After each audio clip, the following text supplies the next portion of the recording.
আপনি এই ভিডিওটি কেন দেখবেন? আপনি কি উদাস, অলস বা ডিমোটিভেটেড ফিল করেন? যদি তাই হয় তাহলে এই বইটি আপনার জন্যই। এই বইটি থেকে আপনি নিজেকে মোটিভেট করার বিভিন্ন রকমের পদ্ধতি শিখতে পারবেন। এখানে নিজেকে এগিয়ে নিয়ে যাওয়ার টিপসও জানতে পারবেন। কি করে পজিটিভ মুডে থাকবেন আর প্রোডাক্টিভ থাকতে পারবেন এগুলোও শিখতে পারবেন। তাহলে চলুন শুরু করা যাক। 100 ways to motivate yourself book summary, লিখেছেন স্টিভ চ্যান্ডলার। ভিডিওতে একটি লাইক ও কমেন্ট করে আমাদের চ্যানেল পজিটিভ সময়কে সাবস্ক্রাইব করে আপনার জীবনকে পজিটিভ করে তুলতে পারেন। ধন্যবাদ। তাহলে শুরু করা যাক। স্মার্ট আইডিয়া 1, একটু একটু করে আলস্য ছাড়ুন। হেনরি ফোর্ড নিজের এমপ্লয়ীদের বলতেন যে কোনো কঠিন কাজ তখনই সহজ হয়ে যায় যখন সেটা ছোট ছোট ভাগে ভাগ করে নেওয়া যায়। যদি আপনার কাছে এমন কোনো কাজ থাকে যেটা শুরু করতে আপনি ভয় পাচ্ছেন, তাহলে মনে রাখবেন যে আপনি ওই কাজটা ধীরে সুস্থেও শুরু করতে পারেন। ধরুন আপনি কিচেন পরিষ্কার করতে চান বা আপনার অসম্পূর্ণ কাজ সম্পূর্ণ করতে চান, তাহলে আপনি এই কাজগুলো ধীরে সুস্থে শুরু করতে পারেন। কোনো কাজ শুরু করতে আপনার ভয় লাগে কারণ আপনার মনে হয় যে ওই কাজটা করতে প্রচুর এনার্জি লাগবে। কিন্তু কখনো ভেবে দেখেছেন কি যে আপনি যদি ওই কাজগুলোই ধীরে সুস্থে করেন তাহলে অন্তত আপনার কাজটা তো এগোবে আর আপনি প্রোগ্রেস করবেন। কাজগুলো করতে আপনাকে নিজেকে ফোর্স করতে হবে না। যখন আপনি আপনার কাজটা ধীরে সুস্থে করেন তখন কাজটা আপনার অভ্যাসে পরিণত হয়ে যায় এবং এটা আপনার ন্যাচারাল রিদম হয়ে যায়। তারপরে আপনি আপনার স্পিড বাড়াতে পারেন। সব সময় মনে রাখবেন, ধীরে সুস্থে কাজ শুরু করা একেবারে শুরু না করার চাইতে ভালো। স্মার্ট আইডিয়া 2, টিভি দেখা ছাড়ুন। কিল ইয়োর টেলিভিশন। যখন আপনি ঘন্টার পর ঘন্টা টিভি, নেটফ্লিক্স বা ইউটিউব দেখেন, তার মানে আপনি বসে বসে সেই সব লোকজনদের দেখেন যারা নিজের পছন্দসই কাজ করছে। আপনি কি একদিন টিভি দেখা বন্ধ করে দেখবেন যে আপনি কি কি করতে পারেন? অন্যের এক্সপিরিয়েন্সের মধ্যে নিজের জীবন খুঁজতে যাবেন না, নিজের জীবন নিজে গড়ে তুলুন। আপনার জন্য একটা চ্যালেঞ্জ আছে। এমন একটা দৃশ্য বা কোনো ক্লিপ কিংবা কোনো ভিডিও মনে করুন যা আপনি গত মাসে দেখেছিলেন। আপনার কি কিছু মনে পড়লো? এবার বইতে পড়া কোনো ইন্টারেস্টিং আইডিয়া মনে করার চেষ্টা করুন। আপনি হয়তো গত মাসে দেখা কোনো প্রোগ্রাম মনে করতে পারবেন না, হয়তো ওই প্রোগ্রামটার একটা দুটো সিন চোখের সামনে ভেসে উঠতে পারে, কিন্তু বইতে লেখা লেসন আপনার মনে থেকে যাবে। তাই বই পড়লে আপনার জীবনে ভালো প্রভাব পড়ে। টিভিতে কুকিং শো, ট্রাভেল ব্লগস এবং মিউজিক পারফরমেন্স দেখার চেয়ে আপনি নিজে ওই অ্যাক্টিভিটিগুলো করুন না। টিভিতে এই অ্যাক্টিভিটিগুলো দেখে যতটা ভালো লাগে, নিজে ওগুলো করলে অনেক বেশি ভালো লাগবে। সেই সঙ্গে কিছু শিখতেও পারবেন যাতে আপনার নিজের খুব ভালো লাগবে। অন্যদের দেখে সময় কাটানোর চেয়ে আপনার এই এক্সপিরিয়েন্সগুলো নিজের জীবনে করা উচিত। স্মার্ট আইডিয়া 3, বড় বড় প্রমিস করুন। Promise the moon. নিজেকে মোটিভেট করার আর একটা উপায় আছে। আপনি যাকে ভালোবাসেন তার কাছে একটা বড় প্রমিস করুন এবং নিজের জবে বড় গোল বানান। এই প্রমিস আর গোলগুলোকে সবসময় মনের মধ্যে রাখুন আর চ্যালেঞ্জ মনে করে এগুলোকে পূরণ করার জন্য প্রাণপণ চেষ্টা করুন। অনেক বছর আগে আমেরিকার প্রেসিডেন্ট জন কেনেডি ন্যাশনাল টিভিতে বলেছিলেন যে আমেরিকায় চাঁদে প্রথম মানুষ পাঠাবে। নাসার সায়েন্টিস্টরা কঠোর পরিশ্রম করেছিলেন আর নিজেদের 100% দিয়ে ওই প্রমিসটা পূরণ করেছিল। এটা অনেক বড় একটা পরিকল্পনা ছিল এবং অ্যাপোলো 13 একটা সফল মিশন হয়েছিল। একবার লাস ভেগাসের এক ক্যাসিনোর মালিক একটা বড় বিলবোর্ডে ব্যানার লাগানোর জন্য অনেক টাকা দিয়েছিলেন। ক্যাসিনোর মালিক এই জায়গায় লিখিয়েছিলেন যে আগামী 3 মাসে যদি কেউ তাকে সিগারেট খেতে দেখে ফেলে তাহলে তাকে $1,00,000 পুরস্কার দেওয়া হবে। ওই ক্যাসিনোর মালিকের সিগারেট খাওয়ার নেশা ছিল এবং সে ওটা থেকে মুক্তি পেতে চেয়েছিল। প্রমিসে প্রচুর পাওয়ার থাকে। নিজের লোকেদের কাছে করা প্রমিস আপনি ভাঙতে চান না আর ওটা ভেঙে নিজেও নিরাশ হতে চান না। তাই প্রমিস করার সঙ্গে সঙ্গে আপনি অ্যাকশন নেওয়াও শুরু করে দেন। স্টিভ চ্যান্ডলার একবার নিজের ছেলে মেয়েদের কাছে প্রমিস করেছিলেন ওনার ছেলেমেয়েরা সামার ক্যাম্পে যেতে খুব ভালোবাসতো, আর অ্যারিজোনাতে এমন একটা ক্যাম্প হতো যেটা খুব সুন্দর একটা জায়গায় বানানো হতো। ওখানে পার্টিসিপেন্টদের জন্য বিভিন্ন ধরনের মজার অ্যাক্টিভিটিসও হতো। স্টিভের ছেলেমেয়েরা ওই ক্যাম্পে যেতে চেয়েছিল, কিন্তু ওটার ফিজ খুব বেশি ছিল। স্টিভের পক্ষে সব ছেলে মেয়েদের ওখানে নিয়ে যাওয়াটা অনেক খরচের ব্যাপার ছিল। যখন স্টিভ নিজের ছেলে মেয়েদের ওই ক্যাম্পে নিয়ে যাওয়ার প্রমিস করেছিলেন, ওই সময় ওনার কাজ ভালো চলছিল, তাই উনি ভেবেছিলেন যে উনি অত টাকা খরচা করতে পারবেন। কিন্তু যেই গরম পড়তে শুরু করলো, স্টিভের ফ্যামিলি বাজেট টাইট হতে লাগলো। স্টিভের কমিশনের টাকা কম হয়ে গিয়েছিল। তারপর একদিন স্টিভ তার ছেলে মেয়েদের জানিয়ে দিলেন যে উনি ওনার প্রমিস রাখতে পারবেন না। এটা শুনে বাচ্চারা খুব নিরাশ হয়ে পড়ল। স্টিভ নিজের সবথেকে ছোট সন্তানের নিরাশ মুখটা ভুলতে পারছিলেন না। ওনার 8 বছরের ছেলে ববি হতাশ মুখে ওনাকে বলেছিল, কিন্তু তুমি যে প্রমিস করেছিলে। স্টিভ নিজের ভুলটা বুঝতে পেরেছিলেন, আর বাচ্চাদের হতাশ করে ওনার খুব খারাপ লাগছিল। কিছুক্ষণ পরে স্টিভ বলেছিলেন, তুমি আমাকে মনে করিয়ে দিলে যে প্রমিস এমন একটা জিনিস যেটা ভাঙা যায় না। আজ থেকে আমি চেষ্টা করব যাতে তোমাদের সবাইকে ওখানে নিয়ে যেতে পারি। আমি তোমাদের নিরাশ করেছি, তাই আই অ্যাম সরি। তারপর আর কি, স্টিভ নিজের চাকরি পাল্টে নিলেন। উনি একজন মোটিভেশনাল স্পিকার হয়ে গেলেন, আর ওনার কাছে ইভেন্টের লাইন লেগে গেল। ইভেন্টের সাইনিং অ্যামাউন্ট হিসেবে উনি তত টাকাই চেয়েছিলেন যত টাকা বাচ্চাদের সামার ক্যাম্পে পাঠাতে লাগবে। শেষ পর্যন্ত স্টিভ যা চেয়েছিলেন তাই করতে পেরেছিলেন। নিজের প্রমিস রাখতে পেরে স্টিভ ভীষণ খুশি হয়েছিলেন। স্মার্ট আইডিয়া 4, এমন কাজ করুন যাতে অন্য কোনো মানুষের দিন ভালো কাটে। Make somebody's day. স্টিভ চ্যান্ডলারের একটি থিওরি হলো যে যদি আপনি অন্য কারোর জীবনে লাক বয়ে আনেন, তাহলে আপনি নিজেও লাকি হয়ে যাবেন। উদাহরণস্বরূপ, যদি আপনি এমন কাউকে পান যে আর্থিক অভাবে রয়েছে, তাহলে তার ঠিকানায় নিজের নামের উল্লেখ না করে যতটা পারেন টাকা পাঠিয়ে দিন। স্টিভ একবার এরকম করেছিলেন, আর কয়েকদিনের মধ্যেই উনি ভালো সুযোগ পেয়েছিলেন, যেটা দেখে উনি নিজেও অবাক হয়ে গিয়েছিলেন। আপনাকে যে টাকা দিয়েই সাহায্য করতে হবে তা নয়, আপনি খাবার, জামা কাপড় বা অন্য কোনো প্রয়োজনের জিনিস দিয়েও অন্যের সাহায্য করতে পারেন। যদি লাক আপনার সাথে থাকে, তাহলে আপনি নিজেকে খুব মোটিভেটেড ফিল করবেন। আপনার মনে হবে যেন সারা ইউনিভার্স আপনার সাথে আছে। আপনি স্টিভের থিওরি একবার ট্রাই করে দেখেই নিন না। আপনি একজন সিম্পল এমপ্লয়ি হন বা একজন স্টুডেন্ট, অন্যকে ভাগ্যবান করার জন্য আপনার অনেক উপায় আছে। এটা করতে গিয়ে আপনি কখনো নেগেটিভভাবে ভাববেন না যে লোকজন আপনার অন্যায় সুযোগ নেবে বা আপনার কাজটার প্রশংসা করবে না। আপনি শুধু আপনার কাজটা করে যান। অন্যের জীবনে লাক পাঠিয়ে নিজের জীবনে লাক নিয়ে আসুন। স্মার্ট আইডিয়া 5, দুশ্চিন্তা নয়, অ্যাকশন নিন। রিপ্লেস ওরি উইথ অ্যাকশন। আপনি কি কোনো ব্যাপার নিয়ে চিন্তিত? সমস্যা আঁচ করতে পারলেই তক্ষুনি অ্যাকশন নিন। আপনি যেটা নিয়ে ভাবছেন সেটার ব্যাপারে কিছু না কিছু করুন। এই দুশ্চিন্তার সমস্যার কোনো শেষ নেই, তাই নিজেকে দুঃখী হতে দেবেন না। এগিয়ে চলুন, মুভ অন করুন। এটা ভাবা বন্ধ করে দিন যে আপনার কতটা খারাপ ফিল হচ্ছে, আপনি কতটা দুঃখী। তার থেকে এটা ভাবুন যে আপনি এই সমস্যাটাকে কিভাবে দূর করতে পারবেন। এক রাতে স্টিভের সাথে তার ওয়াইফের ঝগড়া হয়ে গিয়েছিল। পরের দিন সকালে গত রাত্রে বলে ফেলা কিছু কথা মনে করে স্টিভের খুব দুঃখ হচ্ছিল, কিন্তু এই ব্যাপারে আর কিছুই করার ছিল না। স্টিভ কিন্তু খুব বেশিক্ষণ নিজের দুঃখ নিয়ে বসে থাকলেন না।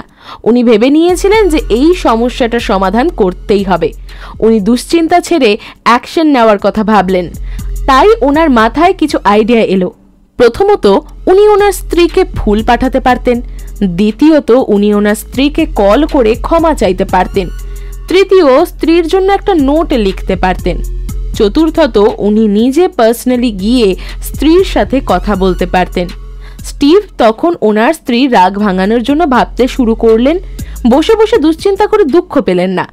যখন আপনি আপনার দুশ্চিন্তাগুলো নিয়ে বারবার ভাবতে থাকেন, তখন এটা বাড়তে বাড়তে অনেক বড় মনে হয়। তারপর আপনি হার মেনে নেন। স্টিভের দেওয়া একটা সাজেশন আছে। আপনার সমস্ত চিন্তার কারণগুলোর একটি লিস্ট বানিয়ে ফেলুন। তারপর সব কারণগুলোকে এক এক করে 5 মিনিট ধরে ভাবুন যে ওইগুলোর ব্যাপারে কি অ্যাকশন নেওয়া যায়। এই 5 মিনিটে আপনার চিন্তা শেষ হয়তো হয়ে যাবে না, কিন্তু অন্তত পক্ষে এগুলো সমাধান করার জন্য আপনি প্রথম পদক্ষেপটা তো নিতে পারবেন। স্মার্ট আইডিয়া 6, চিন্তাশীল ব্যক্তিদের সঙ্গে থাকুন। Run with the thinkers. একটি অফিস ইকুইপমেন্ট কোম্পানির প্রেসিডেন্টের একটা প্রবলেম ছিল। ওনার কোম্পানিতে কিছু এমন লোক কাজ করতেন যারা সব সময় অভিযোগ করতেন। এদের বিরুদ্ধে কিছু একটা ব্যবস্থা নেওয়ার দরকার ছিল। প্রেসিডেন্ট নিজের ম্যানেজারদের ব্যাপারে কথা বলছিলেন, যার মধ্যে কেউ কেউ খিটখিটে ছিলেন আর কেউ কেউ চিন্তাশীল ছিলেন। এই খিটখিটে লোকগুলো ইন্টেলিজেন্ট ধরনের ছিলেন। ওনারা রোজ 2 ঘন্টা এক্সট্রা কাজ করতেন আর ভীষণ ডেডিকেটেড ছিলেন। কিন্তু যখনই ওনারা প্রেসিডেন্টের কাছে যেতেন শুধুই খিটখিট করতেন ও অভিযোগ করতেন। ওনারা কোম্পানির সিস্টেম এবং অন্য ম্যানেজারদের কাজ নিয়ে অভিযোগ করতেন। এদের সাথে মিটিং করে প্রেসিডেন্ট ক্লান্ত হয়ে পড়তেন, কারণ ওনারা সব সময় নেগেটিভ কথাই বলতেন। প্রেসিডেন্ট ওদেরকে খুশি করতে করতে আর ওনাদের মান ভাঙাতে ভাঙাতে নিজেই ডিপ্রেসড হয়ে যেতেন। আর বাকি ম্যানেজাররা চিন্তাশীল ব্যক্তি ছিলেন। ওনারা একেবারেই আলাদা ছিলেন। ওই খিটখিটে ম্যানেজারদের মতো ওনারাও প্রবলেমগুলো জানতেন, কিন্তু ওনারা সলিউশনও নিয়ে আসতেন। খিটখিটে ওই ম্যানেজারদের খুব বেশি ফ্রাস্ট্রেশন হতো। ওনারা সমস্যার মধ্যেই পড়ে থাকতেন। ওনারা ভাবতেন যে ওনাদের রাগ করার ও রিয়্যাক্ট করার ন্যায্য কারণ আছে। অন্যদিকে বুদ্ধিমান লোকেরা এই সব চিন্তার ঊর্ধ্বে উঠে এটা ভাবা শুরু করেন যে এই সমস্যা থেকে কিভাবে মুক্তি পাওয়া যায়। তাই প্রেসিডেন্ট এই বুদ্ধিমান মানুষগুলোর সাথে মিটিং করতে ভালোবাসতেন। উনি ওনাদের কাছ থেকে নতুন কোনো ক্রিয়েটিভ জিনিস শিখতে পারতেন। উনি ম্যানেজারদের সাথে ব্রেনস্টর্ম করতেন যে ওই প্রবলেমগুলোর সলিউশন কি হওয়া উচিত আর ওই সলিউশনগুলো কিভাবে কাজে লাগানো যায়। মিটিংয়ের পর ম্যানেজার আর প্রেসিডেন্ট সবারই ভালো ফিলিং হতো, কারণ মিটিংগুলো ওনাদের প্রোডাক্টিভ বানাতো। আপনি কি খিটখিটে সদা বিরক্ত লোকগুলির দলে পড়েন, নাকি বুদ্ধিমানদের মতো কাজ করেন? ইমোশনকে নিজের কাজের মধ্যে আসতে দেবেন না। নিজের মাইন্ড ক্লিয়ার রাখুন আর ভাবনা চিন্তা শুরু করে দিন। চিন্তা ভাবনা করলে আপনার সেলফ এস্টিমও বাড়ে আর আপনার সম্পর্কগুলো ভালো থাকে। তার ফলে আপনি জীবনে এগিয়ে যেতে পারেন। স্মার্ট আইডিয়া 7, নিজের দুর্বলতাকে নিজের শক্তি বানান। Exploit your weakness. আপনি কি আপনার দুর্বলতা আর শক্তি সম্বন্ধে জানেন? আপনার জন্য একটা এক্সারসাইজ আছে। একটা কাগজ নিন আর নিজের শক্তি ও দুর্বলতাগুলো আলাদা আলাদা করে লিখে নিন। নিজের স্ট্রেংথ অর্থাৎ শক্তি সম্বন্ধে ভাবুন আর এক এক করে এটা লিস্ট বানিয়ে নিন। এই লিস্টটা আপনি আপনার কিচেনে বা ওয়ার্ক টেবিলে লাগিয়ে নিন। যখনই আপনার মুড খারাপ থাকবে এই লিস্টটা দেখলে আপনার মুড তৎক্ষণাৎ ভালো হয়ে যাবে। এবার দুর্বলতা বা উইকনেসের পালা। এগুলোকে এক এক করে স্টাডি করুন। এটা ভাবুন যে এগুলো আপনার নেগেটিভ পয়েন্ট নয়, বরং এগুলো আপনার বিশেষত্ব। এগুলোকে আপনি বাধা হিসেবে দেখবেন না আর এগুলোতে লজ্জাও পাবেন না। এগুলোকে নিজের আইডেন্টিটির অংশ বলে মেনে নিন। একজন ফেমাস ট্যাপ ডান্সার ছিল যার নাম ছিল পেগ লেগবেটস। ওনাকে প্রায়ই টিভিতে দেখা যেত। ছোটবেলায় ওনার একটা পা বাদ দিতে হয়েছিল, যেটা ওনার জন্য অত্যন্ত দুঃখের বিষয় ছিল, কারণ উনি একজন ডান্সার হতে চাইতেন। ওটাই ওনার স্বপ্ন ছিল। পা বাদ দেওয়ার পর উনি অনুভব করলেন যে পা চলে যাওয়ার পরেও উনি ডান্সারই হতে চান। পা না থাকা সত্ত্বেও উনি থামলেন না। উনি নিজের কাঠের পায়ে ট্যাপ লাগালেন আর প্রচুর প্র্যাকটিস করলেন।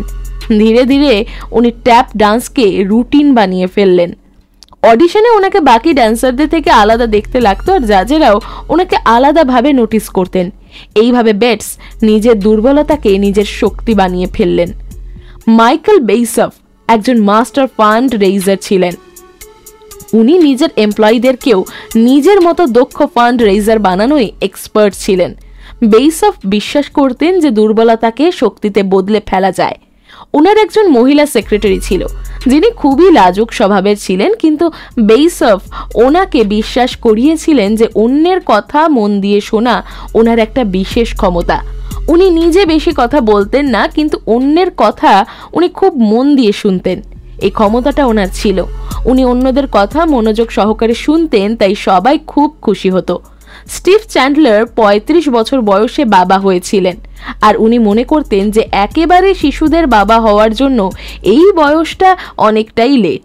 উনি ভাবতেন ওনার 4 জন ছেলে মেয়ে ওনার সাথে বাইরে বেরোতে কমফোর্টেবল ফিল করবে কিনা। একদিন স্টিভ তাঁর ছেলে মেয়েদের নিয়ে দ্য লিটল মারমেড সিনেমাটি দেখছিলেন। স্টিভ নিজেকে এরিয়েলের বাবার জায়গায় দেখতে পেয়েছিলেন, কারণ এরিয়েলের বাবার বয়সও বেশি ছিল, কিন্তু তিনি খুব শক্তিশালী এবং বুদ্ধিমান রাজা ছিলেন। স্টিভ অনুভব করলেন যে 25 বছর বয়সে উনি একেবারেই ম্যাচিওর ছিলেন না, তাই 35 বছর বয়সটা একেবারেই সঠিক সময় যখন উনি বাবা হওয়ার দায়িত্ব নিতে পারতেন। দুনিয়াতে এমন কোনো দুর্বলতা নেই যা শক্তিতে বদলানো যায় না, শুধু আপনাকে আপনার সংকোচ থেকে বেরিয়ে আসতে হবে।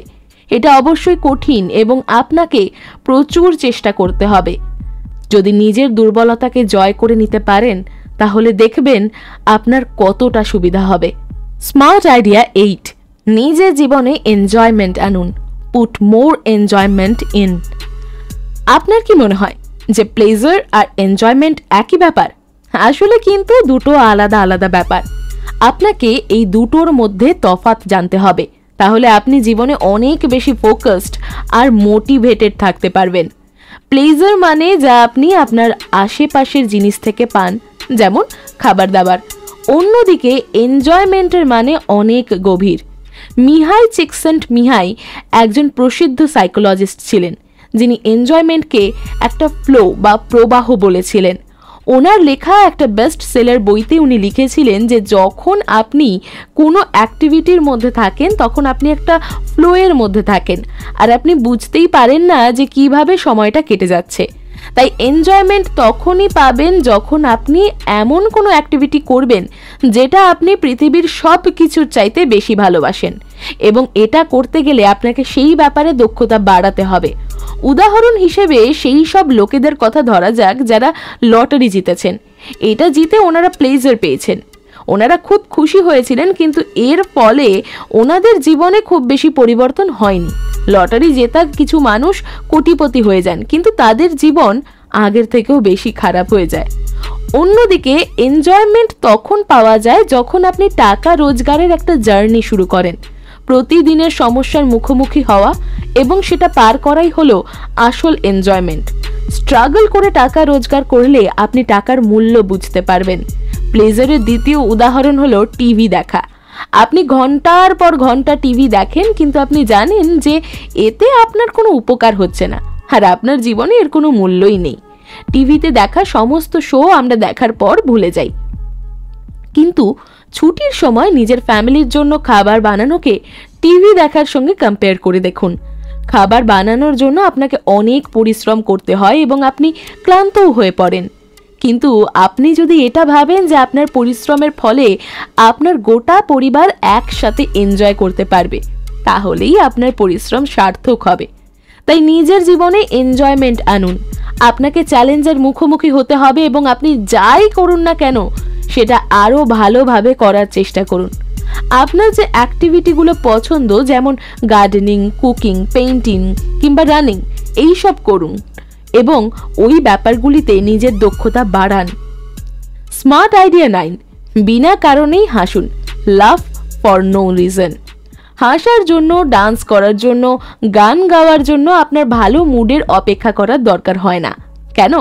কারণ এগুলো করার পর আপনার মুড আপনি ভালো হয়ে যায়। যদি আপনি কোনো প্রবলেম ফেস করেন বা মুড অফ থাকে, তখন আপনার উচিত নিজেকে হাসার জন্য এনকারেজ করা।